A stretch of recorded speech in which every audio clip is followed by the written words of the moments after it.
Good morning, everyone. My name is Stephanie, and I look after Google's business across Southeast Asia. And it is absolutely my pleasure to welcome you this morning to our discussion of the 2020 Southeast Asia e-Conomy report. I hope that this morning is finding each and every one of you healthy and safe along with your families, because what a year it has been. I know that that statement gets said in some form or another each day, if not multiple times a day. But I don't think that it can be overstated. And because of that, you can imagine how heartened Google, Temasek and Bain were when we found resiliency in the digital economy across Southeast Asia. So this morning, we would love to have that discussion with you, share some of our insights. And I think that there are three questions that we would love for you to think through as we have this conversation today. I jotted those down. The first, how can you engage your consumers? Second, how can you prepare talent for the opportunity ahead and that is here now as well? And third, what digital strategies do you need to design to deploy against the opportunity? So what will you be hearing this morning? Let's go over to the agenda. We have just a few sessions lined up for you. I first will walk you through an introduction to the report, as well as the top line findings around the consumer. Secondly, from Alessandro at Bain, you will hear more about the different categories of business of the digital economy, the resiliency that has been displayed, and also touch on the path to profitability. Rohit from Temasek will then share with us some of the new frontiers that we're seeing in the digital economy, as well as an overview of investments. Nuno from Google will come back. Some of those three questions that I just posed to you to please be pondering throughout this morning's conversation. He will touch a bit more deeply on each of those. And then if we go to the next slide, we'll have a very welcomed panel discussion so we can hear directly from some of the leading marketers across the region. We have UOB, we have Castlery, we have Shopee, and we have Agency to share with us this morning what they're seeing, what they're observing, and how they're planning. And this panel will be led by Samueli at Google. I will come back just for a brief farewell. So with that, let's go ahead and get started. And let's take a look first at how the economy report is published. Thank you. So this is the fifth report that we have published. We started back in 2016, which was a review of 2015.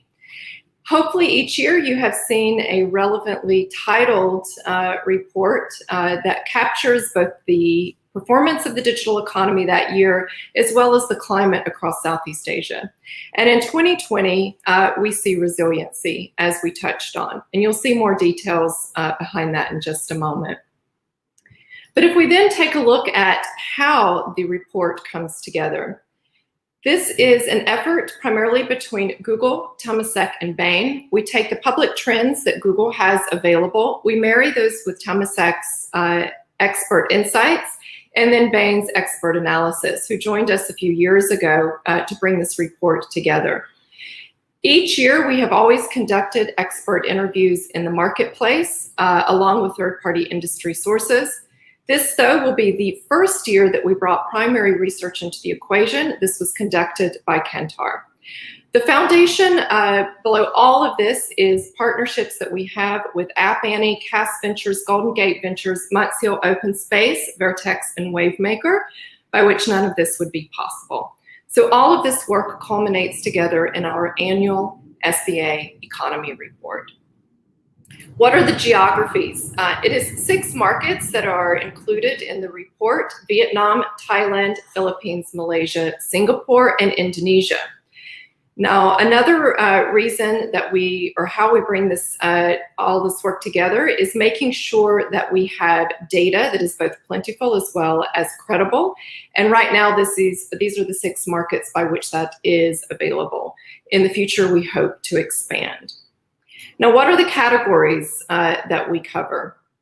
Let's take a look at the first four categories or sectors that you see on the slide: e-commerce, transport and food, online travel, and online media. These are the four sectors that have been included since we began publishing the report. Please do note that we break each one of these down into subsectors. So e-commerce, as an example, is broken down into marketplaces, malls, and direct-to-consumer. And you can see that there are subcategories or subsectors across the board. Last year, we introduced financial services for the first time, and it's included in this year's report. In addition to the bigger sectors of the digital economy, we look at some of those that are emerging, hence adding financial services last year and adding food delivery to ride-hailing last year as well. And the spotlight this year is on health tech and ed tech. So let's dive in and see what we found this year. The first is a flight to digital. And let's go ahead and take a look at the numbers. We added 40 million new internet users to the digital economy in Southeast Asia in 2020 alone. Now let's look at 2015 to 2019. We added 100 million new users to the internet in Southeast Asia. But if we look at that last year, 2018 to 2019, that slowed down to about 10 million. This year, again, that was fourfold increase over last year to be 40 million, carries us to an internet that is connected with 400 million across the population of Southeast Asia. That is a 70% internet connection rate. Now, that's a big movement for us. That was 63% connectivity last year. But if we think about a lot of the countries around the world in developed markets such as the UK or Japan, which are above 90%, we know that we still have opportunity ahead. But it is not just connectivity that we saw this year in Southeast Asia. It was an acceleration of digital consumption across the region. So by digital consumption, we mean that individuals are actually consuming, purchasing items online across the region, or they are subscribing to services across the region. They are not just merely browsing the internet or communicating with others. They are purchasing and consuming. And we saw a large influx of first-time digital consumers in Southeast Asia. In fact, on average, 1 in 3 are new to consuming in any digital category. Let's take a closer look as to what that looks like across the region. And first, by category. Let's take a look at that first bar. If you will, we see electronics. How we read this is that anyone in Southeast Asia who purchased electronics on the web in 2020, 34% of them did so for the first time. And you can see almost all categories had a high propensity of first-time digital consumers. If we look at those that had the largest benefit of an influx of first-time digital consumers, we see the dark blue bars, which are groceries. 47% of those buying groceries online did so for the first time in 2020. Loans at 44% and education at 55%. So these may have been the big boost categories, but as you can see, it's across the board of categories experiencing first-time consumers. Let's now take a look at countries. And you can see that this is a theme. Digital consumers being new to a category is not just by category, but also a theme across geography. Let's take a look at Singapore. Singapore is the country that has the highest connectivity rate across Southeast Asia at around 87%. But even in a market that is highly connected, we see a high percentage of first-time digital consumers. It was 30%. Vietnam is the country that experienced the largest influx of first-time digital consumers at 41%. But again, the average across the region is more than 1 in 3, and it sits at 36%. Next slide.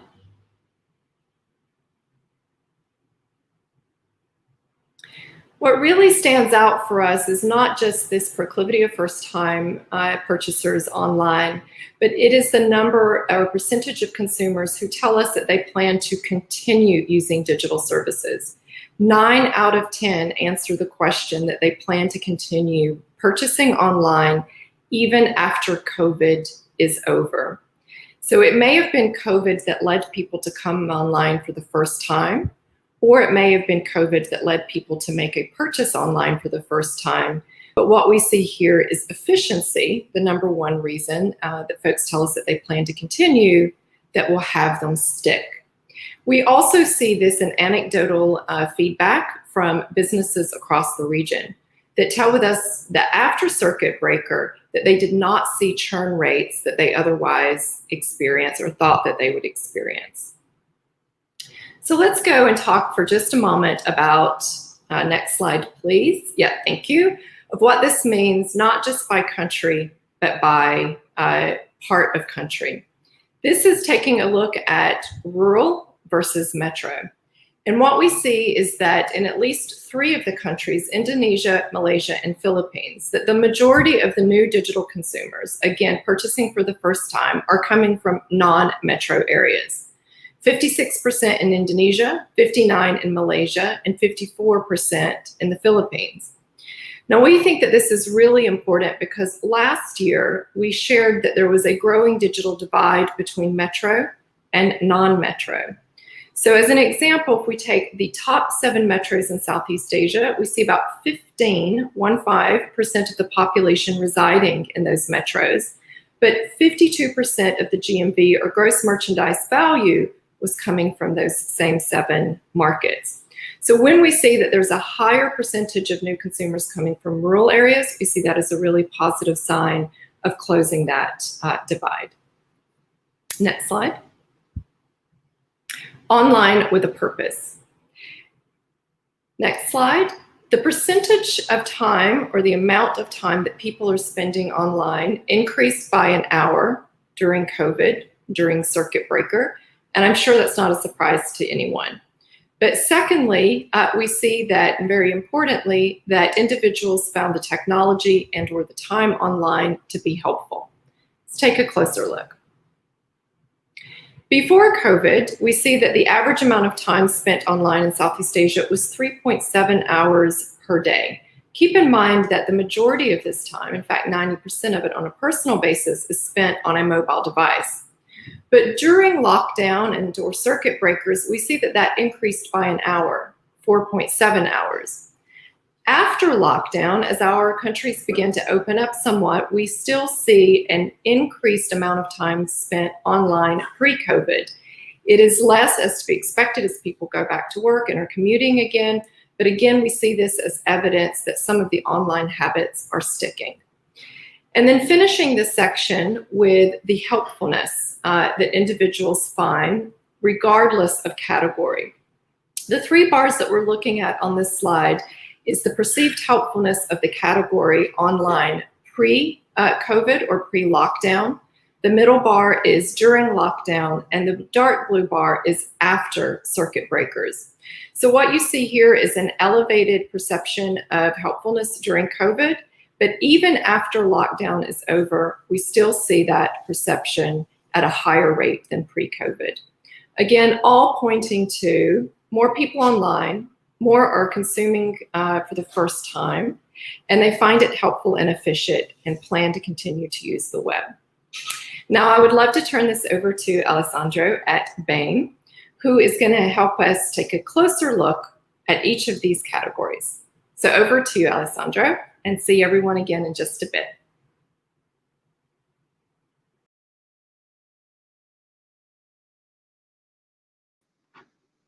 Resilience is the keyword for this year. Next slide, please. The internet economy has absorbed the shock of COVID-19 and its growth prospects are stronger than ever. The internet economy has remained at about $100 billion GMV this year, even in the face of a global slowdown, and is poised to continue to grow and break the ceiling of $300 billion by 2025, despite a challenged environment. This year, growth was relatively modest, with 5% compared to 2019. But this hides very different dynamics by sector. As you can see in this chart, online travel shrank a lot. That's hardly a surprise. But other sectors like e-commerce really boomed. Importantly, as Stephanie said, more users were connected to the internet and more consumers started using digital services. And this creates a great foundation for the next 5 years. And that's why we project that by 2025, the Southeast Asia internet economy will reach $309 billion GMV, or a 24% annual growth on average. Vietnam and Indonesia are growing double-digit this year, despite COVID. In fact, the whole region is growing, with the exception of Singapore, which is the only internet economy that's shrinking this year, about 24%. But that's entirely due to the dip in online travel for Singapore. Online travel is about 50% of Singapore's digital economy, and actually was in 2019, and it's declined sharply this year. If you take away online travel from Singapore's numbers, you see that the other sectors still grew about 20% year over year in 2020 compared to 2019, with a huge spike in e-commerce. This confirms the importance of Singapore as the regional hub for Southeast Asia's digital economy. Singapore has the highest number of unicorns headquartered in Southeast Asia. It also has a buoyant startup ecosystem with about 325 deals executed in the first half of this year, a total deal value of $2.5 billion just in the past 6 months. It continues to be a hub for multiple sectors, including fintech, which is arguably one of the most interesting spaces to be in today. Overall, when you look at all the sectors, it's clear that COVID has accelerated a lot of the digital sectors, e-commerce, payments, remittances, for example, but also set others back: transport, online travel, and lending. If you take a closer look at these sectors, starting with e-commerce, you see a huge growth in 2020 compared to 2019, about 63% up. And what's even more important is that over a third of the 2020 online commerce was generated by new shoppers. And if you ask them, 8 out of 10 new shoppers intend to continue to buy online going forward. For existing shoppers, purchase frequency has increased, even though the average basket size has come off a bit because families shifted their purchases more towards essential items. Importantly, many SMEs moved online because e-commerce became the only available retail channel for them. And online groceries in particular saw a very fast growth, with online grocery shoppers doubling, and up to 75% of the new shoppers of groceries online indicate they continue to purchase groceries online after COVID-19 restrictions are eased.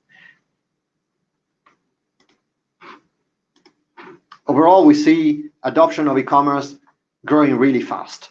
If you look at the usage of e-commerce across the 6 economies of the region, it has increased up to 2x compared to pre-COVID levels during the lockdown. And a lot of that gain is actually here to stay, because you can see the dark blue bar, even after restrictions have been eased, the levels of usage are way higher than before COVID. The drivers, convenience, but also many consumers were concerned of being exposed to COVID during physical shopping. Going forward, one of the key barriers to remove would be logistics, with 40% of the users still mentioning issues with delivery as one of the top barriers to using e-commerce in the future.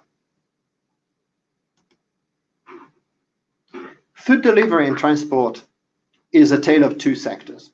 On one hand, food delivery grew rapidly in 2020, about 20% compared to 2019, but that's not enough to offset the contraction in transport, that is ride-hailing maybe.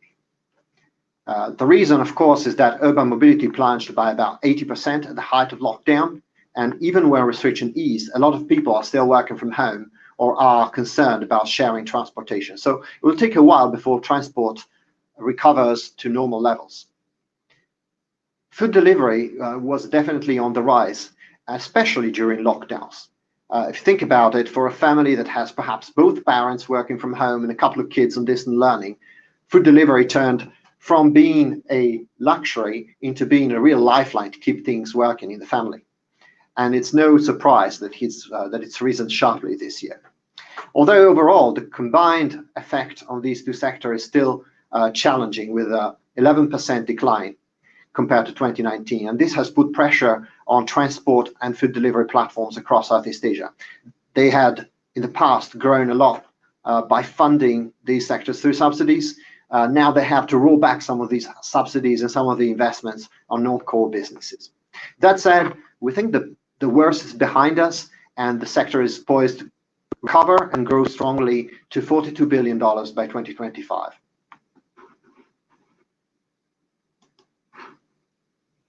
Online travel was by far the most affected sector this year. It took a real nosedive from $34 to $14 billion between 19 and 20.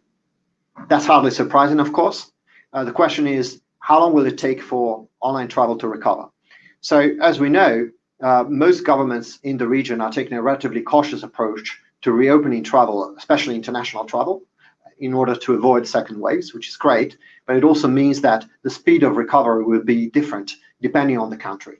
Vietnam or Thailand have managed the pandemic relatively well and have their own domestic tourism sector that can and actually has restarted, so we believe they will bounce back faster than others. And within those countries, accommodations and hotels that can be reached with a short drive for major metro areas are seeing a stronger recovery than airlines or more remote destination. Now, what's interesting here is that the desire for travel obviously hasn't disappeared. If you ask consumers, 60 to 70% of them say they can't wait to travel again. And when they will be able to do so, online travel will be a key enabler, because they will have more stringent requirements regarding hygiene and safety standards, and online travel engines are definitely a way to do a better research and more informed choices for their accommodation. Entertainment grew strongly in 2020, about 22% up from last year. This is obviously because people had to stay home for a while. But what's really interesting here is that not only we've seen a surge in new user acquisition, and the online entertainment and media platforms saw up to 2x increase in new user acquisition during lockdowns, but the churn rates of these new users are not different from the past, which means that most of the users who have entered the sector of online media are actually behaving like every other user in the system, and they will continue to stick around. So this, we believe, is a permanent change that will propel the sector to grow at about 15% per annum in the future, up to $35 billion in 2025. Digital financial services is also a very exciting place, and 2020 is a year of massive adoption from both consumers and SMEs.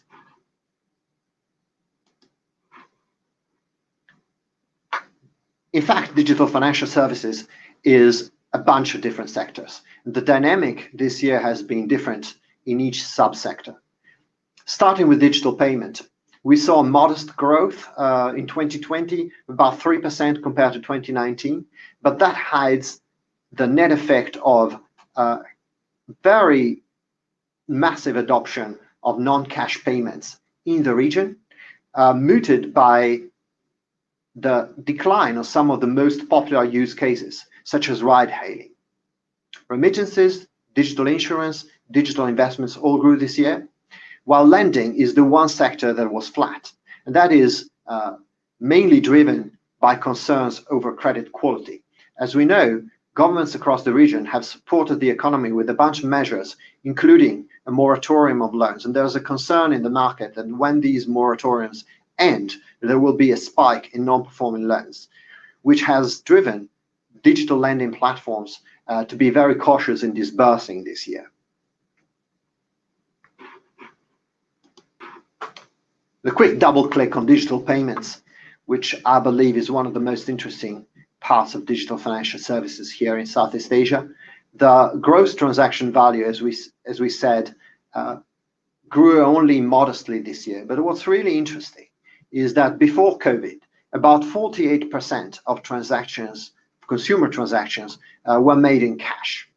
And now this is only 37%. And almost the opposite dynamics has been observed in increasing number of transactions through e-wallets. So clearly, this is because on one hand, consumers were concerned that cash could be a vehicle for infection, and therefore have increasingly adopted digital payment system. But on the other hand, merchants, which used to be quite a barrier for the adoption of digital payment systems, massively adopted these payment methods, some of them out of necessity for sure, but also supported by acquirers and financial institutions by teaching them how to use, who taught them how to use online payments, amongst others. So overall, this is a very positive adoption dynamics. And as the other digital economy sectors, such as transport, go back to normal, this adoption will stick around. And we believe that the digital payment sector can reach $1.2 trillion by 2025. In fact, all stakeholders of the digital financial services ecosystem have massively accelerated their digitization. We talked about consumer habits, we talked about businesses. Importantly, as more and more digital transactions happen are recorded, this also helps improving credit assessment, which in turn can propel the sector of digital lending.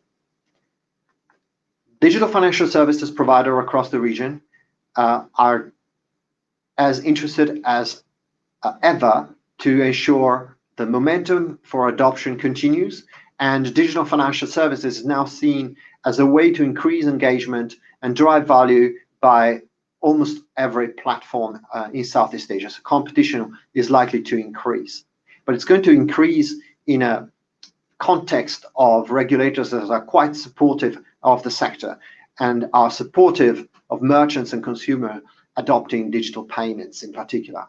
They're doing so with a bunch of initiatives, including issuing digital banking licenses or eKYC infrastructure or standardization of QR codes, depending on the country. One of the questions that people ask me most frequently about the internet economy in Southeast Asia is, how about profitability? As we'll see that 2020 could be a pivotal year for Southeast Asia's platform, from fast growth to sustainable, profitable growth. Funding in the digital economy and in unicorns in particular has been slowing a bit since 2019, and therefore for digital economy players in Southeast Asia, staying on the path to profitability is more critical and urgent than it's ever been. It's important that internet platforms recenter themselves around the core needs of their users and deliver sustainable unit economics. Southeast Asia now has 12 unicorns. The last one to join the club was VNG this year. And the funding going into these unicorns has come off since 2018. You can see in this chart, and in the first half of the year, there was an investment of about $3 billion into Southeast Asian unicorns compared to 5.1 in the first half of 2019. And it's coming off from 2018. The reason is that investors are getting increasingly cautious about heavy cash consuming businesses. And platforms in Southeast Asia, unicorns, understand that. They've spoken publicly this year about the focus on path to profitability. And some of them are cutting down investments in non-com businesses and refocusing on fewer verticals to help drive engagement at profitable unit economics. On that, let me hand it over to Rohit, the Chief Investment Strategist and Head Southeast Asia for Temasek, who's going to walk you through the investor's perspective.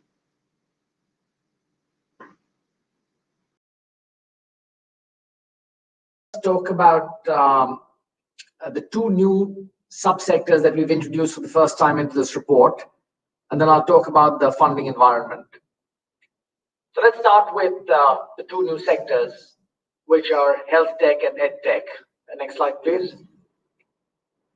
So both these sectors have played a crucial role during the lockdown period. Now, even in our report last year, we had highlighted that these sectors were promising growth sectors that we needed to watch out for, but they really have got a fillip during the pandemic and are now at an inflection point. Next slide, please. Now, for context, healthcare services is something that has been an urgent need in Southeast Asia, an unmet need for a number of years. The total number of hospital beds per population unit or the total number of doctors per person are far lower in most countries in ASEAN than, say, even China or the US. But yet, and so you would expect in an environment like that, digital health to play an important role to expand the access. But there were impediments to adoption before COVID. One, there was a lot of patients preferred in-person consultation with their doctors. The doctors, many of them did not want to share revenues with these platform providers. But I think most importantly was a question of trust. People generally did not have trust to rely on these third-party digital tech providers for their healthcare needs. Now, all that changed during COVID. Suddenly, the only way you could meet your doctor for a non-critical requirement was through video consultation or teleconsultation. And this was really a savior to governments in a COVID environment, to doctors and to patients to have these platforms available. And what the platforms have done have used this opportunity to enhance their value-added services and increase their trust with both doctors and patients so that this is something that continues even beyond COVID. If you go to the next slide, you'll see that many businesses have tried to leverage this telemedicine opportunity that has been presented during COVID. So for example, insurance companies, Ping An partnered with Grab to set up Grab Health, which is focused on Indonesia. There are several other insurance companies that have invested in companies like HelloDoc and AlloDoctor, and they're working closely with these platforms in terms of developing specific healthcare insurance solutions for the client base of these platforms. Ride-hailing companies partnered with these platforms partly to help deliver medicines from pharmacies to consumers, but also to facilitate COVID screening, COVID testing, etc. And then hospitals realized that it was difficult for them to accept outpatients or see outpatients, and they realized that video consultations are an important way to deal with patients. So take even in Singapore, where we had the expo set up or converted to house a number of COVID patients, almost all consultations with doctors were done over video in the public hospitals. And the hospitals realized that this is actually a really important toolkit for them to have because it allows for better patient follow-up. It prevents both doctors and patients from infection. It's just an important productivity tool, which will also continue post-COVID. So this is something that we think is not going away, and everything that's happened during this period has really brought digital health and telemedicine to an inflection point. So it's not surprising, therefore, that you saw health tech usage, the use of telemedicine, go up by about 4x from pre-COVID periods in the Southeast Asia region. And this is not something you just saw in Southeast Asia. If you look at India, the numbers are very similar. You had about a 4x increase in digital health consultations. In the US, there was a children's hospital in Cincinnati, which saw more video consultations in a week earlier this year than they had seen in all of 2019. So this is a trend here for the future. Let me now move to EdTech. Now, when you had the lockdowns earlier this year, both governments and the private sector were racing to find out solutions to allow education to continue without face-to-face interaction. So in Singapore, the Ministry of Education had in 2018 set up a digital portal to allow teachers to engage with their students. And during this circuit breaker, this was very valuable for teachers to develop tailored solutions and interact with their students. In Malaysia, you've had the government revived its digital education platform that it developed earlier in June this year, and did so in partnership with Google, Apple, and Microsoft. Since June, they have onboarded 10,000 schools, about 370,000 teachers, and about 2.5 million students on this platform. The private sector is also not far behind.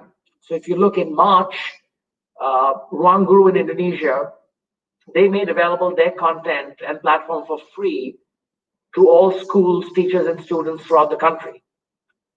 Xenius, who partnered with Gojek, also made their content available free across the nation. And what all this has done is basically led to download of these EdTech apps increasing by 3x during COVID-19 compared to the period before that.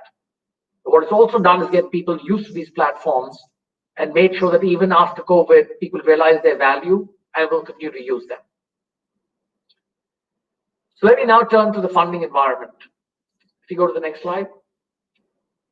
Next slide, please. Yeah. So, I mean, clearly people are cautious because of the economic environment. But at the same time, it's not been lost on them that the internet economy is one of the few areas that has actually grown this year during COVID. There's also a lot of dry powder available with funds in the region. So while people are cautious, they're also optimistic and have been deploying capital into the internet economy. They're clearly going to be more selective, or are more selective today than they were earlier. And there is an increased focus on profitability, particularly as you go beyond Series B investments. So the next slide shows you the level of activity we've had seen this year compared to the past. The total number of deals in 2019 and 2018 were around 1,500 a year. In the first half of 2020, you've seen about 735 deals. So we are pretty much on the same run rate as the last couple of years. In terms of absolute value, the total investment this year has been, first half of this year has been $6.3 billion compared to $12 billion in all of 2019. So again, at a similar run rate. The one difference is that before 2019, about 2/3 of all funding went to the unicorns. And in the last year and first half of this year, we've seen about 53% of the funding go to non-unicorns. So clearly the funding is now available to a much broader base of companies compared to the past. Again, if you look at investments across different types of companies on the next slide, you'll see there's been a steady increase in early stage funding, that is seed, Series A, and Series B. In fact, the absolute size of investments in these areas has increased quite a bit in the last 5 years.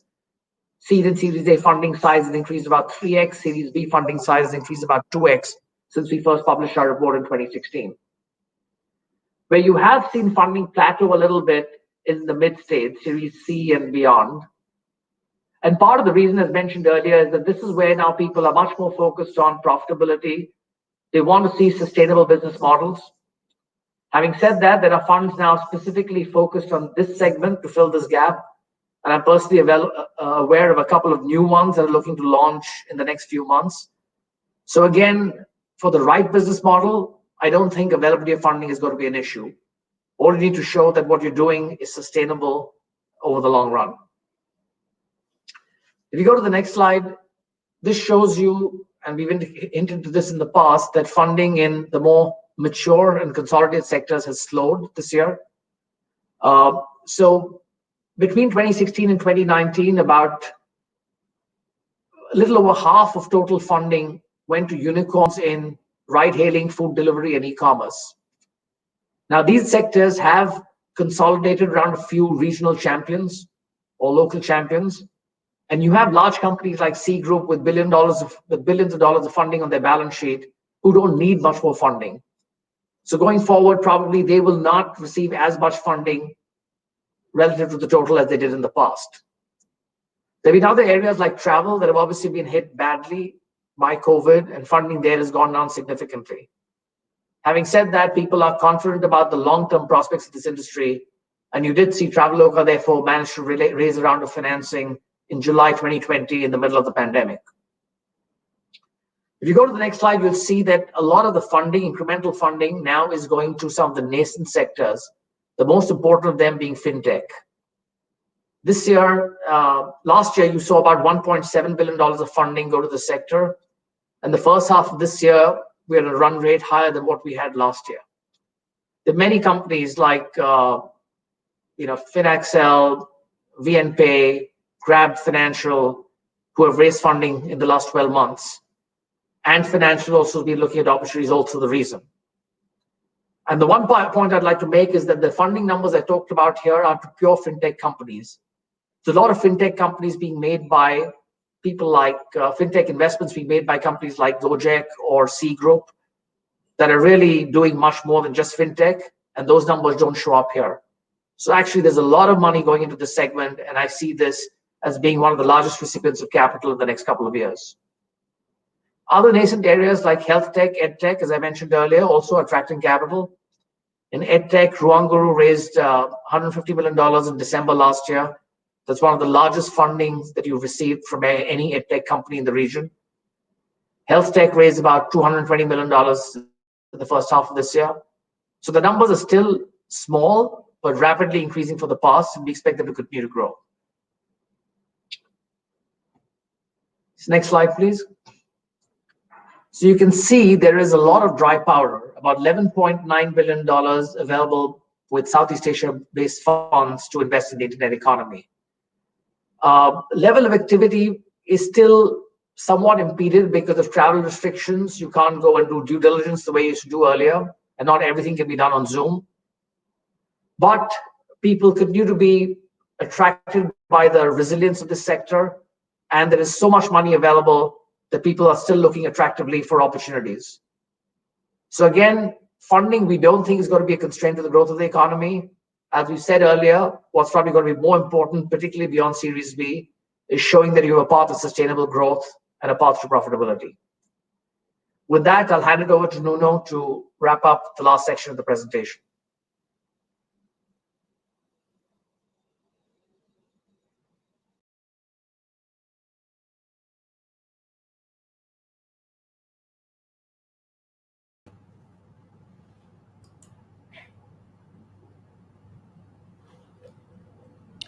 Good morning, everyone. I'm very happy to be here today. I'm Nuno, and I lead the Data Insights team at Google. I'm really excited about the new wave of opportunities that digital brings to us. Let me explain what I mean with this. First, digital technologies in the center of the stage, with 40 million new users on the internet in the region this year. Adoption has accelerated as well, with 1 in 3 are new digital consumers. And we see SMEs are moving in this direction as well. Looking to our complex context, internet economy remains resilient by hitting $100 billion on GMV, and we also project over $300 billion for 2025. The market remains healthy, with the platforms refocusing on their core business and prioritizing the path of profits. With an increase of internet penetration to 70%, there is still a robust opportunity. When we compare to other markets like UK or Japan with 90% of penetration, we see a lot of space for growth. Investment in technology remains strong. The deal activity across the region continues growing, and with the strong fundamentals, and with the dry power to continue this positive cycle. Now, I would like to give you an update. When we first launched this report, we identified 6 main drivers that block the potential of digital economy. Today, across the majority of them, we see a strong progress. Let's talk about each of them. On internet access, we have come a long way with 70% of internet penetration in the region. Consumer trust, as I mentioned, 1 of 3 are new digital consumers, and 94% intend to stay. On payments, there is also a huge progress. cash transactions have declined, and e-wallet increased. Funding, the deal activity is growing, and there is a robust dry powder. What I mean with this, a lot of resources to invest. Now, there is two drivers with less progress. First one, logistics. Even with the e-commerce acceleration, there is still opportunity with delivery, especially in all rural areas. Now, on talent, we need to work together. To meet the demand of jobs generated by digital economy, we need to upskill and reskill the people.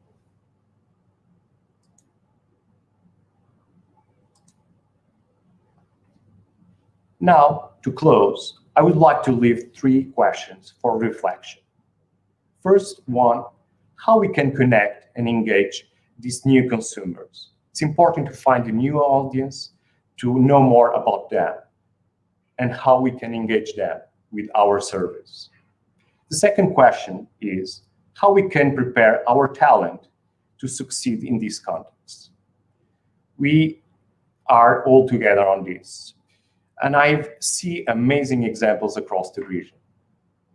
Now, my last point is, we listened today amazing shifts and amazing insights from Stephanie, Alexander, and Rohit. My critical question today is, what digital strategies should we design to capture these new opportunities? Thank you so much, everyone. And I would like now to hand over to Samuel that will manage the panel. Thank you.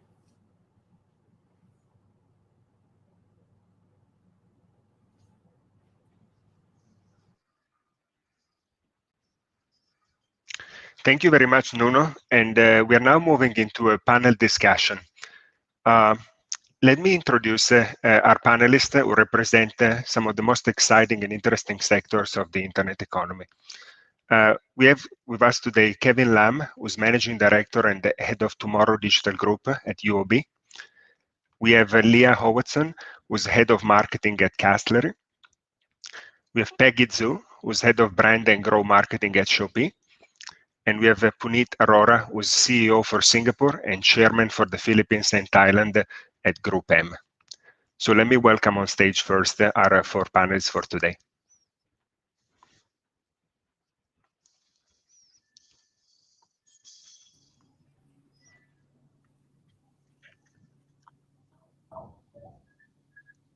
Thank you. Good morning, everybody. Welcome and good morning, everyone. I can see you all on screen, so I believe we are ready to go, and we can have an engaging discussion over the next 25-30 minutes. So again, thanks very much for your time. And we've heard from our presentation about the flight to digital, and that's definitely been the big happening of 2020. Let me ask first to Peggy at Shopee. Shopee has definitely experienced this flight to digital with a fast-growing user base, as you have seen, from the exciting results of the company. And with so many new users flying to digital and very rapidly changing shopping behaviors, the question I have for you is, how have you used your data to create personalized marketing strategies and really, serving those new users coming online in an effective way? Thanks, Emily. So definitely COVID-19 actually had a major impact on the consumers' behavior and habits. And this year, we have observed that consumers in the region are turning to e-commerce rapidly. Just in Singapore alone, we found that users actually are spending 40% more time on the Shopee app on a weekly basis. And as you mentioned, right, we definitely focus on bringing the future growth innovation areas for Shopee through data and personalization. It's our core strategy to create a personalized and engaging experience for users using data. So fundamentally, I think personalization starts with a hyper-localized approach. We take the localized approach in each market in order to bring the best relevant online shopping experience for brands, sellers, and shoppers. And we use the data to understand the consumers' different e-commerce characters and behaviors. And from a digital marketing perspective, we actually try to explore and apply the personalized strategy across the entire user's shopping journey. So when the consumers outside of Shopee, we actually partner with many top advertising media channels to enable the off-platform data integration in order to deliver the right products, the right message to the right consumers, hopefully at the right time through the right channels. And also, once the consumers on the Shopee platform, we also leverage on our data to identify patterns and insights from the user's browsing and purchase behavior. Shopee's recommendation engine enable those data to offer each shopper a customized Shopee experience in real time while they are browsing and shop.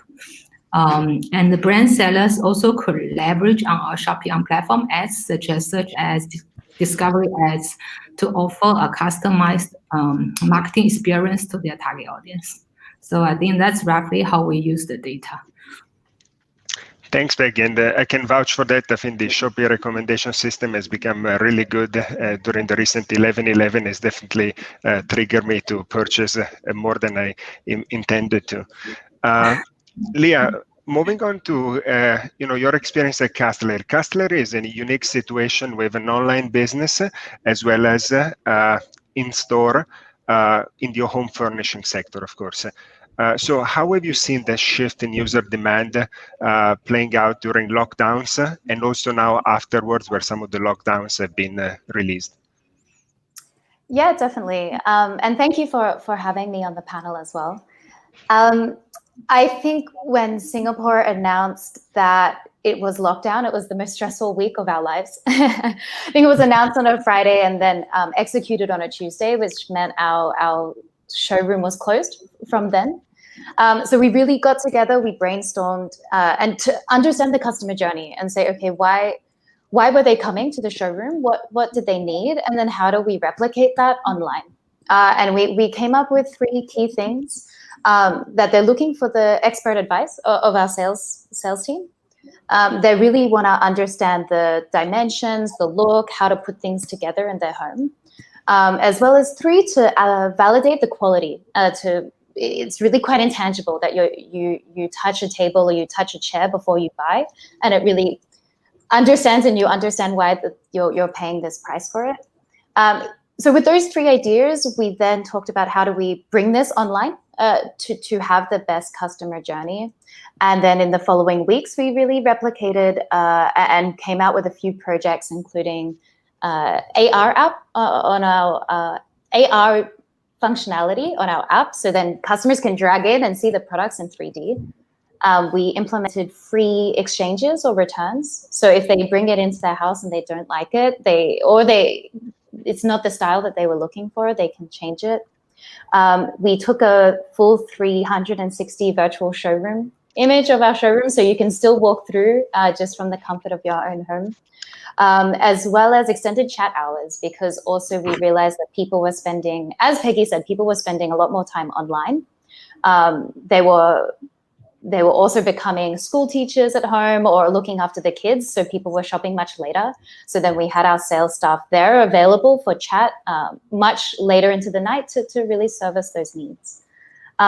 And now that we're back open in Singapore, we found, and also as the reporter said, we've found that people have stayed online longer and they're more comfortable shopping for big items like furniture online as well. So let's see how it evolves through into 2021, but it's definitely been a big learning experience for us. Thanks for sharing that. Kevin, on to you. So we heard from Peggy and Leah about the flight to digital in the e-commerce space. Can you tell us more about how have you experienced the flight to digital in the financial services space, in the context of bank branches being closed for lockdowns, and how did you use the Tomorrow brand to serve your customers? Yeah. So Samuel, thank you for having me on the panel. I'd like to first talk about in financial services space, some of the changes in regulation that's coming, right? Or if not already here.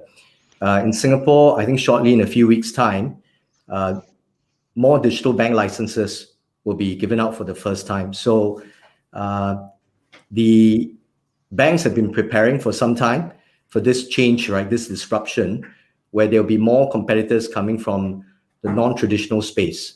So we do expect, right, as we've been preparing, right, and this COVID has accelerated even faster, that there will be more customers than ever going on to use digital banking services. So banking is, as you probably heard from the recent news, what's happening around the world, highly regulated industry, because it's like an instrument of the government, right? And they use the banks to implement the economic policies. But this change in the regulation is something very big, right? And it's opening up the competition, creating the level playing field for more of these non-traditional competitions. So we expect that in terms of this flight to digital that you talk about, right, with the opening of the regulations, right, making the licenses available, it's going to be a game changer. So that's the first point I'd like to make. Now, with regards to the Tomorrow Digital Bank, just to share a little bit, this is UOB's strategy and response, right? It's been a couple of years in the making. We operate primarily in the markets of ASEAN, in Southeast Asia. And so outside of Singapore and Malaysia to some extent, in Indonesia, in Thailand, in Vietnam, we see ourselves as a disruptor bank. So we see ourselves as an opportunity for us to capture this flight to digital opportunity. Whereas in the home markets like in Singapore and Malaysia, we are more the incumbents, more a local bank, and we have to be defending against the disruption. So it's for us at UOB, it's both an opportunity and a threat at the same time.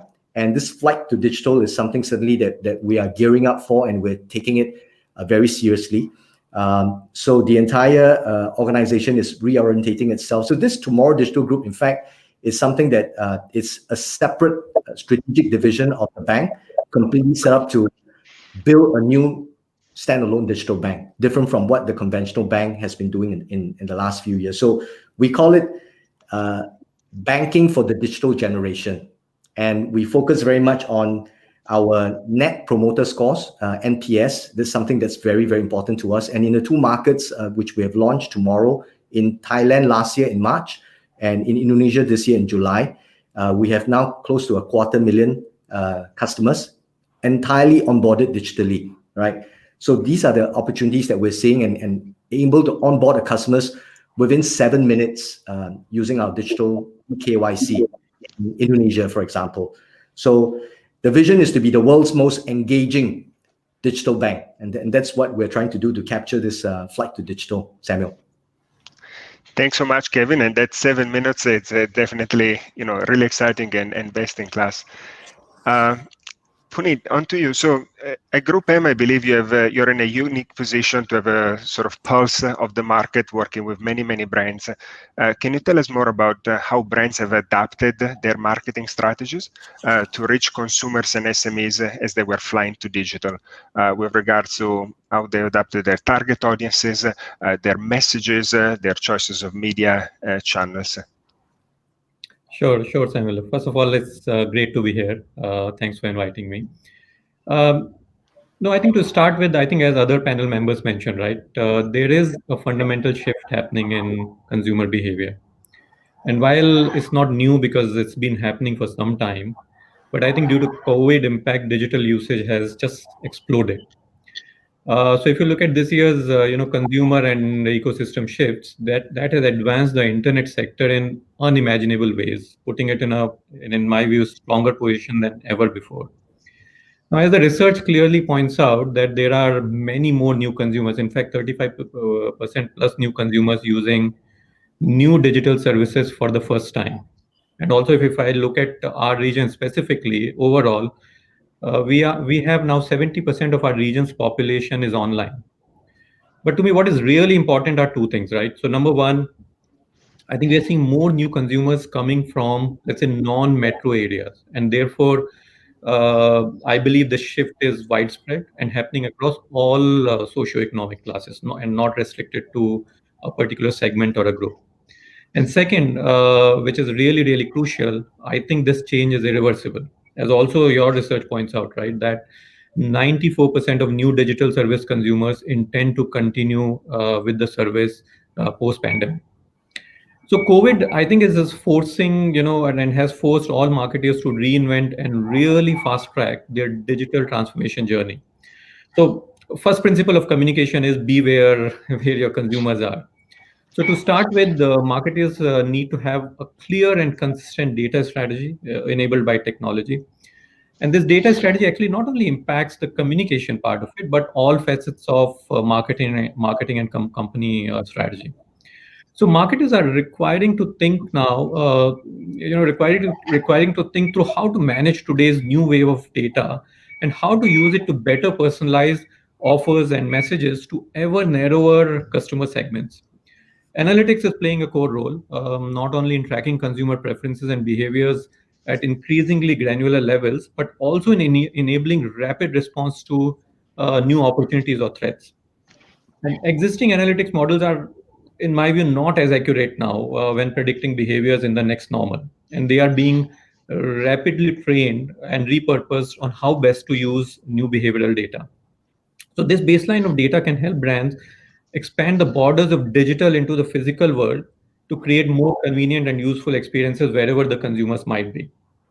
Now, when it comes to communication specifically, so from my field, some of the obvious changes we are seeing are for example, increased mobile usage requiring a clear mobile plan and delivery as part of communication. Video matters more than ever. In terms of messaging, for example, original and relevant content is giving brands an edge. So I think what I'm trying to say in summary is, the pandemic has impacted businesses everywhere, but also presented new opportunities and sense of urgency for brands to build up their digital capabilities, as we already saw from some of the examples from other panel members. So those prioritizing their digital transformation will be nimbler and better equipped for success as the world emerges from, hopefully, this impact of a once-in-a-lifetime pandemic. Samuel. Thank you, Puneet. Moving on to another big chapter of the report from this year, which is online with a purpose.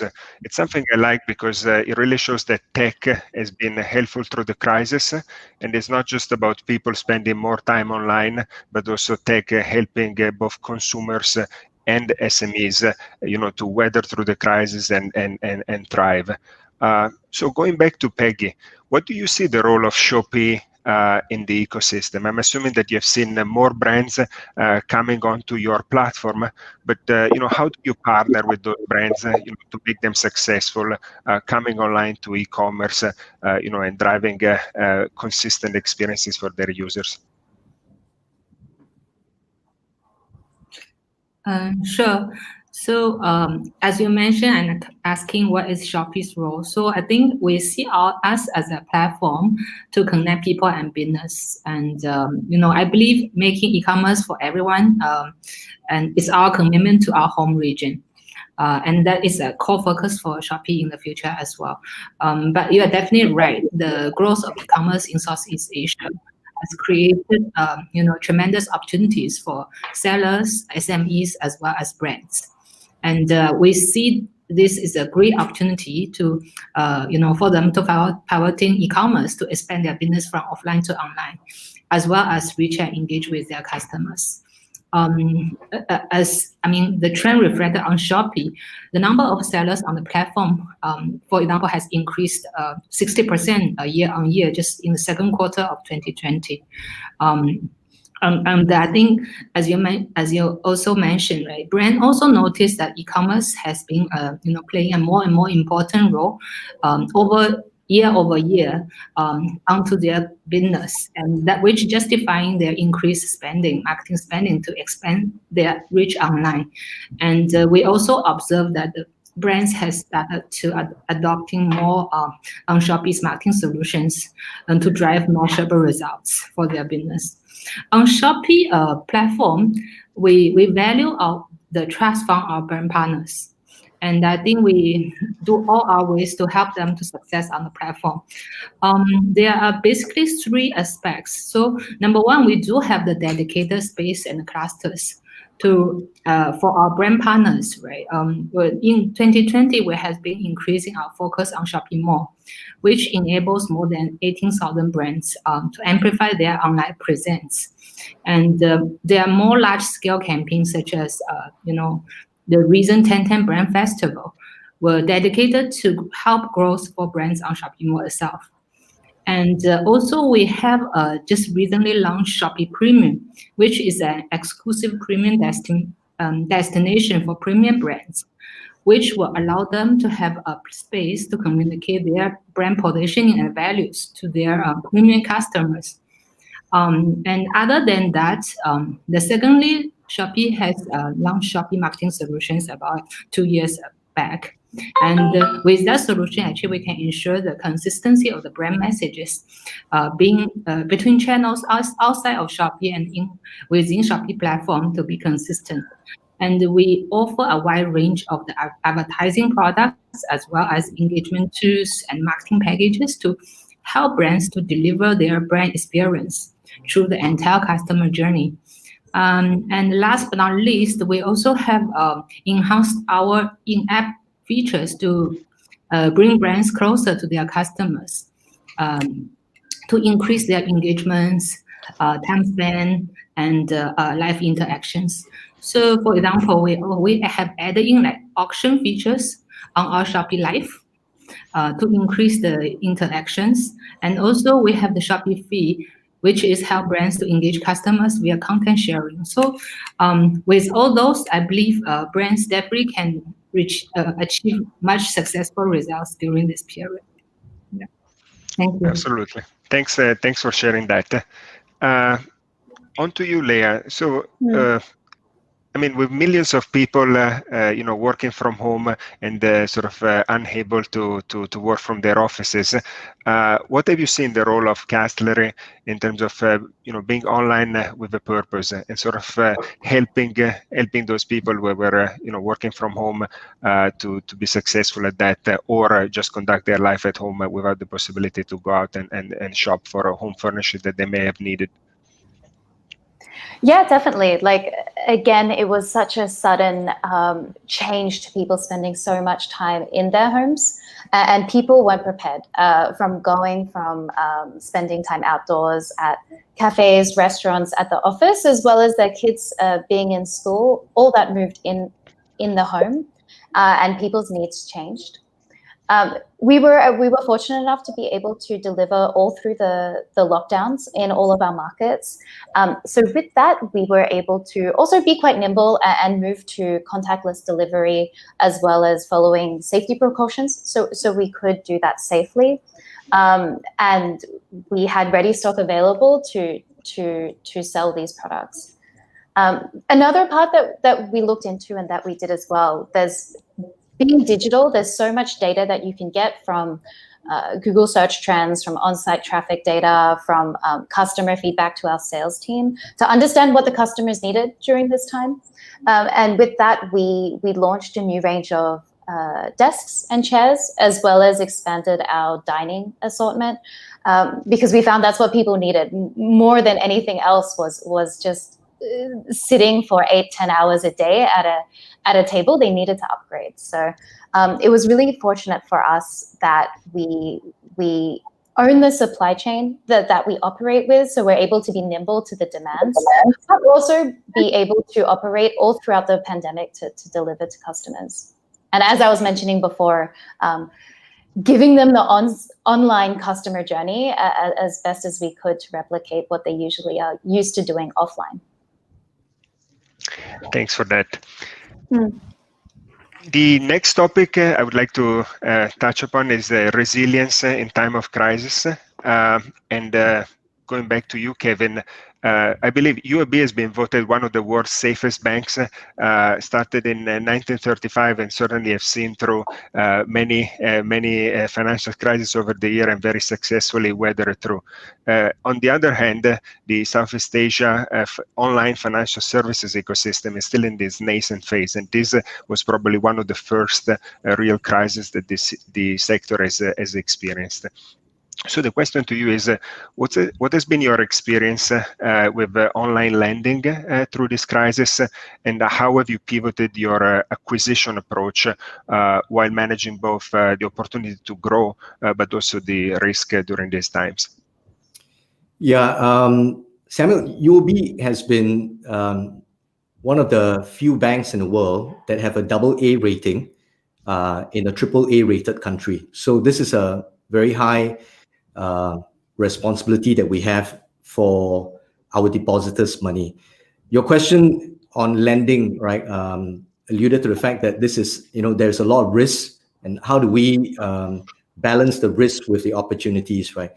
I guess maybe one of the things we focus a lot on at UOB is to be able to see through the cycle, because lending money, right, we usually say, as in banking terms, bad loans are written in good times.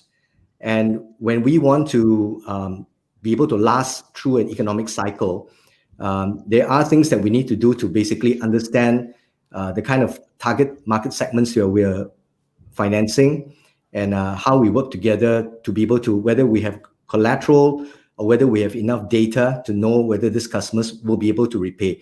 To lend money, right? And actually, if you look at the last 10 years, there's been a lot of development of peer-to-peer lenders, right? And this actually has been quite challenged right now in the recent years, when people who invest and as what they think they were depositors, right? Really, but they were investors, right? Lending out the money to somebody to utilize those monies to invest in their business. There's very high risk because you then suffer losses. But as a digital bank, our focus a lot of times, surprisingly, is on funding before lending. So you need to make sure that you are able to get a strong flow of customer deposits and funds, and be able to offer the payment and the transactions, right, before you actually step up big into going to lending.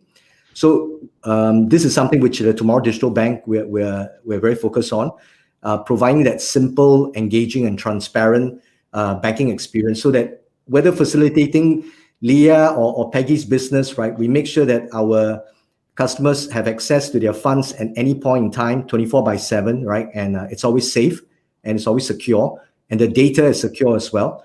Those are things that we do to manage the reputation and manage the risk. So only when we have that, we're able to get a strong flow of deposits. And with the deposits, we can, pick the best customers, because in lending, it's often risk and return is moving opposite direction, right? So if you have customers who are higher risk, you can charge higher rates, but you have prepared for bigger losses.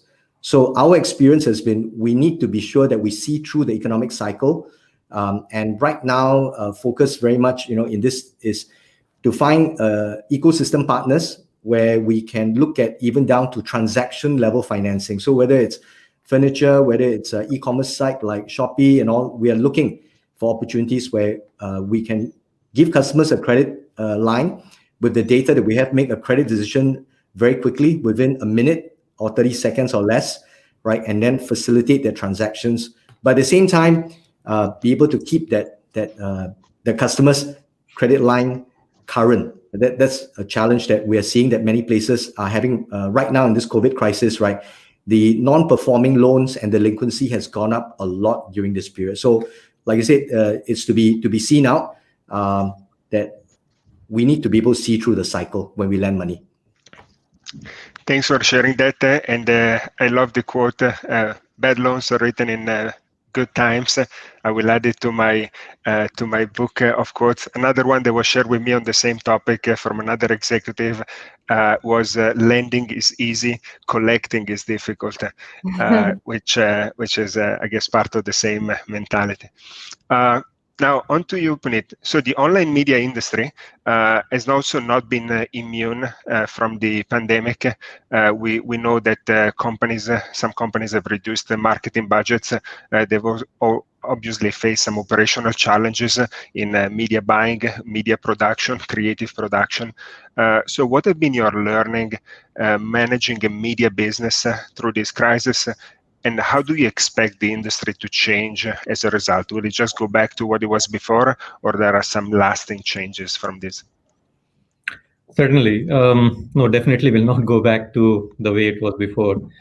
Now, Samuel, as you would imagine, right? So impact of pandemic hasn't been consistent across different sectors. It's been quite varied. In some sectors, we are seeing great impact, obvious ones being, let's say, tourism and travel, retail, restaurant, QSR, etc., which I think largely requires face-to-face interaction. On the other hand, we are seeing there are some sectors which largely pivoted on internet economy are actually seeing a positive business shift. And then there are sectors like CPG, fast-moving consumer goods, have been largely resilient as consumer spending has kept up in some of these categories. So we will have to, when we are analyzing the impact, we'll have to see what's happening in different segments. Now, having said that, obviously, overall advertising spends are down. Some markets more than the other, but overall, media industry has been impacted by this. But I would say that they're largely been impacted by offline media. If I look at online spends, they are relatively speaking holding up better. And while at the same time, if you look at e-commerce platforms, etc., we are actually seeing an increase. So we have to be careful when we generalize that overall spending is down. But yes, overall we do see advertising spends are down. So I think obvious answers to some of these challenges are that yes, one, we needed to be agile and sensitive to this changing consumer and media landscape. We discussed that the change of pace has really exploded in last few months. As per McKinsey report, the expansion or the change we have seen in last 3 months is equivalent to what we saw in the 5 previous years. So it's that's the pace of change we are talking about here. So it requires constant consultation and reworking of plans. Now, added challenge to that, especially for our industry, which requires ideation and coming up with new thinking, that most of our teams have been working from home in many markets for the best part of the year, for last 8 to 9 months. So the way I see it is going forward, as an industry, I think we need to go even faster. And when I say go even faster, especially in building our data and technology capabilities. So I think we can continue to provide marketeers that cutting edge products and services in the ever more important areas, such as search, social, performance, e-commerce, and programmatic in what we call as the increasingly digital world. And the second part of this is, I think this, in my view, presents a great need and opportunity to continue to reskill and upskill our talent profile. So by combining these two, I think we'll continue to address these challenges and continue to evolve along with all our clients and advertisers. Thanks for sharing that. And yeah, I think the impact of working from home for a prolonged period of time on creativity is one of the most fascinating topics, and really how will that sustain or evolve. I think we have time for one more round of questions to our panelists. And one of the topics that we touched upon was the path to profitability. And how companies especially have started to partner more with other ecosystem players, especially in the media and financial services sector, as a way to achieve that path to profitability faster. So on to you, Peggy. Could you tell us more about what's Shopee approach to partnerships? Hello, sure, yeah. For Shopee, I think our principle in terms of approach partnership is basically about how to leverage each other's strengths to create synergies, build bridges, and co-create solutions. Create win-win situations for our customers, brands, and sellers. So whichever partnership would enable shorten the time to launch new product services, reduce costs, or share best practice and learnings, we will evaluate and consider. So ultimately, these partnerships will also enable the players in the ecosystem build a better system can benefit our consumers and the sellers. Just give some example, right? From a customer's perspective, for example, Indonesia, Shopee has partnered with JCB International to provide the alternative payment method that integrated for Shopee users. And in Philippines, we work with MYEG Philippines, offer a variety of insurance products via Shopee Mall. And in Thailand, we work with bank or hospital, partner to offer health checkup programs and medical treatments to our consumers. And from a brand seller perspective, I think we actually, as for Shopee marketing solution team, we just partner with Google to launch Google Ads with Shopee back in July, and which make it faster and easier for brands to capture consumers' purchase intention, indicated by search on Google. Thanks for mentioning that. It's a project that it's very dear to me. On to you, Leah. So we read, of course, about startups increasingly focusing on path to profitability, and you leading marketing at Castellary. How are you planning to go into 2021, sort of balancing that focus on growth versus efficiency, assuming on that path to profitability? Yeah, it's definitely a great question, and something that we're looking at on a weekly, monthly, even daily basis. I would like to echo a few things Puneet said actually about investing in technology. We're doing a lot around personalization and on-site experience to make sure that when we're spending the money to acquire customers, that they find the product that they're looking for and they convert more readily on our platform. Another thing that we're doing to structure our marketing is to really focus on the valuable customers and using return on investment always as an optimization tool and a decision on where we spend our budget, as opposed to looking at maybe shorter term metrics like cost per order or just absolute revenue.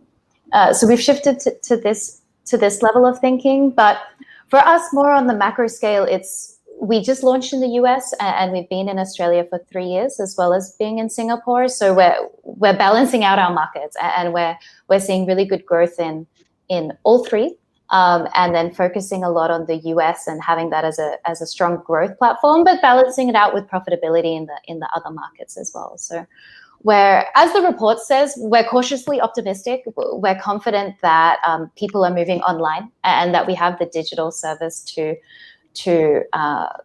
get them to buy furniture online. But of course, I think if 2020 has taught us anything, it's that your plans can change quite quickly. So let's see, but we're excited for the future. Thanks for sharing that. And yes, I think cautiously optimistic has really struck the right tone. I got several people pinging me and saying that that's exactly how they feel at this stage for their business. On to you, Kevin. So the report talks about new frontiers and sectors that are still nascent in the internet economy, but they're poised to grow in the future. And is it fair to say that online investments and insurance are probably part of those? What is the UOB approach to bringing online investments and insurance online? And do you see those as a logical extension of your Tomorrow digital offering? Yes, Samuel, definitely. Beyond taking deposits and lending money, offering products like wealth management and insurance, right, is the next logical step, and we are working on it as we speak right now. We are focusing on the young professional and young families, right, in the people between their 25 to 40. So this is a sweet spot for offering insurance, especially, right? We think that, this is something with high conviction on, right? That it's something really good for the customer. So the approach is really to look for our customers with the right profile and then work with our product partners. UOB, besides having our own digital bank, right, offer this, we are also product manufacturers. So we also offer the product to other e-commerce partners, like with Grab recently. UOB Asset Management offer our money market funds, our wealth management products to them. So I think in the new economy, we are looking at both offering the product ourselves directly to our customers, but also looking for partners to work together to be that manufacturer and offer it to their customers in the ecosystem. Definitely. Partnerships seems to be the name of the game, particularly in the financial services space. Last question is for you, Puneet. Again, working with so many different companies and brands, you really have the pulse of the market and the temperature as we go into 2021. What do you see in terms of continued growth versus economic slowdowns or a sort of wave two? Where do you feel we are heading to into 2021? Are you also cautiously optimistic? That's a billion-dollar question, Samuel. I think despite market turbulence, growth fundamentals in the region, I believe, still remain quite strong. And I agree with everyone here, right, that investors are cautiously optimistic. I think that's the right word to define it. Also, if you look at pre-COVID, Southeast Asia was actually one of the fastest growing economic regions in the world, right? So looking at right now, I think we are seeing some good positive signs of recovery. Even if you look at globally, China showed some good positive GDP numbers. US numbers also indicated sharp recovery with 33% growth in Q3. And in line with that, even when we look at in this region, we are starting with Q3 and going into Q4, we started to see some good positive recovery in business sentiments. For example, many advertisers that had gone off here, they've started to come back, or at least have started making plans to come back. Now, having said that, on the other hand, we are also seeing, surge in these COVID cases. Many countries are seeing this second wave, where daily reported cases probably being now the highest ever. So we have to really closely watch it, as this can really impact this fledgling recovery. Then there is, positive news on vaccine. Both Pfizer and Moderna yesterday came back with some really positive results. But again, there are still those unanswered questions around approval timelines, logistics, distribution, and probably the most important in our region is access of these vaccines to mass consumers. So I think there are, in summary, I think there are signs for positive recovery. So if I were to put the last line around this is, I think if we can control this virus quickly, we will see and we should see a very sharp recovery, and then hopefully should be a significant recovery. But if that pandemic continues for a longer time, then I think we need to also be prepared to be in it for a long haul. Thanks for sharing that, and I agree with you that in the short term is really the 1 million or $100 billion question. But as the reports show, then the longer term prospect of the region are solid. And so as we look out to 2025, we can certainly expect all online sectors in the internet economy to grow. I think we are at time, and we can close our panel here. And thanks again to Kevin, Leah, Peggy, and Puneet for sharing their experiences and contributing with their insights to our discussion. Truly enjoyed the discussion, and I wish you to be well and safe in the remaining of the year. Thanks again. Thanks a lot. Thank you. Thank you. Great to be here.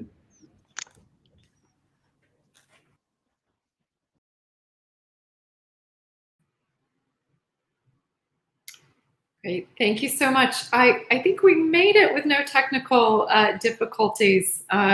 Wonderful when that happens, particularly if you're talking about the digital economy. But I would also like to echo the thanks that Samuel just shared for Kevin, Leah, Peggy, and Puneet. It is their insights and their experience that really brings to life the data that's in the SEA economy report. So thank you so much for taking time out of your busy schedules to visit with us and share those really, really valuable insights. Just a couple of words from myself. Against a backdrop of declining GDP, Vietnam is the only country in Southeast Asia with a positive GDP growth at the time. So we have, unfortunately, declines happening there as well as in many industries and many companies. And we all feel it. Our thoughts go out to these impacted industries and impacted individuals. But what we see in the digital economy in Southeast Asia is resilience. We see possibilities, we see opportunities ahead. Digital consumerism is here to stay. I think to Puneet's good answer, we don't know exactly how much things will grow and what direction all the different sectors will go, but we have enough evidence to note that it's here to stay. In fact, building on what Puneet also shared was what we expected to happen in 5 years in Southeast Asia's digital economy has actually happened in just a few short months of 2020. So it's an acceleration of what we already expected to happen. So companies that thought maybe we have time to build for the opportunity ahead, we don't have the time. So just a couple of areas. We have 3 questions, but I think those 3 questions fall in 2 areas. Number 1, we need to digitize. And number 2, how do we engage with consumers once we have that digital strategy that's been put in place? And the second theme is around skilling. So first, if I take digitization, it's extremely important. It doesn't matter if our business is big or if it's small. Again, digital consumerism is here to stay. So we need to make sure that that strategy is deeply embedded into our business.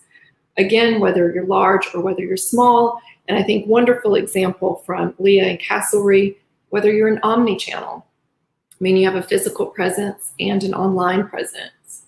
As Peggy shared, even if you're a pure play, if you're a marketplace only, and as Kevin shared, also if you're an incumbent, where in some places UOB is defending and in other places they're on the offensive to go after new opportunities. So it doesn't matter size or classification, there is an opportunity here. And the second theme is preparing our teams for this opportunity. It requires us all to work together to invest in skilling, making sure it's available to all of those within our 4 walls of our companies, but also in the broader ecosystem as well, so that we can see the full potential of the digital economy and continue to grow. So thank you so very much for taking the time this morning. I know your schedules are busy, but if I may please ask just 2 quick things. If we go to the next slide. Have your cell phones ready, please. And do scan this barcode that you see here on the screen if you haven't already downloaded the e-Conomy Southeast Asia 2020 report. This barcode will do it for you. But also please note on the site that we have 6 individual executive summaries for each country in Southeast Asia. So if you have a particular focus or interest in a country, you can get not just the full report, but a report by country. Those country reports are available in the local language as well as English. If you don't grab this barcode, do know you can also do a Google search, just e-Conomy Southeast Asia 2020 and find the report. So hopefully that's enough time for that barcode. Count down to 3 maybe and go to the last one. 1, 2, 3. Thank you very much. Feedback is a gift. If you would use your phone just one more time and please scan this barcode. Let us know what you thought of this morning's time. Again, know you're all busy. It requires an investment to set aside 1.5 hours to have the conversation about the e-Conomy and hopefully a reflection on what it means to you and your business and what we can all do together going forward. Share with us. This report will be live and fluid over the course of the year. We will use your feedback to continue to build on it, which means engagements with you across the year as well. So once again, thank you so much for the time. Wishing you health, wellness to you and your family. Stay safe, be well, and thank you again for your time. All the best.